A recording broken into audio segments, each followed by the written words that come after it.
Hey, welcome back to another video. So in this video, I'm going to be addressing the questions a lot of people have, and that's how can you get into cloud computing if you don't know programming? And let's go. So let's talk about programming and how useful it is in cloud computing. It allows you to do things faster at a bigger scale and in a repeatable fashion. And that's really what programming is for. So now, if you want to know what can you do without programming, then you have to find things that don't need to be done fast, don't need to be scaled, don't need to be repeated. This is the type of jobs you need because programming in these types of jobs is overkill and makes it so much harder when everything is one time and you just spend hours making programs work when you can just do it in minutes. So, what are these jobs? The first type of jobs is the administrator jobs. These are the people who take existing resources and infrastructure, take them, manage them, administer them, meaning, configuring different things, adding users, giving permissions, all these type of things in the cloud. These are the jobs that the administrators would do. It is not something that is necessarily easy to automate, and therefore it's something that really requires people who will do the clicking, the typing, and all that stuff. So there are these jobs. There are definitely people out there who have work that is so custom and so new every time it comes that they don't have the time, they don't have the bandwidth, they don't have the necessity for automation. So you would be looking at cloud administrator job type of thing. Now, the next one, and this one is going to be a little controversial, is architects. Architects, their job, their role is to come up with solution. Their problems that they're solving are one-time type of problem because once they solved it, they solved it. Now, just because architects don't necessarily do the programming, when you actually get to a point in an enterprise where you need an architect, you also need programming. That means that as an architect, even if you don't do the programming yourself, you will have to implement solutions that may take advantage of programming. So what do I mean by that? What I mean by that is that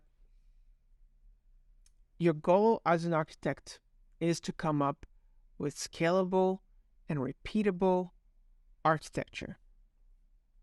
And for that, you need to have some sort of ideas of how you can scale that. There's some that you can just say, hey, this thing like a virtual machine scale set or app service plan scales naturally. That's one thing. But then you have things where it's like, okay, this is something that is going to grow, not scale, grow. We're going to need to add things to it. We're going to need like different components. All that stuff. This is stuff that needs to be programmed, that needs to be written into code so that you can have proper infrastructure administration. So, even though you're not going to have to program anything, you're going to need to know how to do it and how it works. So, get to learn programming if you want to be an architect. Get to learn all of cloud if you want to be an architect. But you won't necessarily get your hands dirty.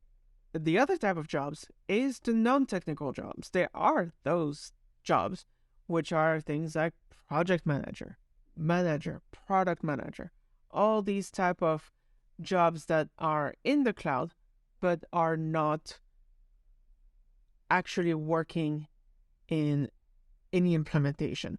They're here to manage, to keep things on track, and they are not going to do anything technical. So if you want to do work in the cloud, if you're like, hey, you know what? I think cloud is cool. I like the technology. I want to work in this field, but I'm not really a technical person. These are the jobs for you. Project management, have very, very, very high need for these people, because, projects need to be managed, as the name would suggest. We have more and more of no-code tools. So you will have more and more options to do your job in the cloud using tools that are no-code or low-code tools. Meaning that personally, I still more or less count this as programming, but it's not programming in the traditional sense where you actually have to type code and learn Python and learn all these things. It's really take drag and drop, like take this piece and then connect it to that piece, and these are the outputs type of thing, right? So you may get to do work that requires some programming or automation that does not require classical, if you would, programming language knowledge. That being said, I would highly recommend you learn a programming language because it's going to make your life a million times easier, not only in the cloud, but outside the cloud. But these are the programming languages I recommend you learn, and feel free to subscribe if you want to see more content like this, and I'll see you in the next video. Bye!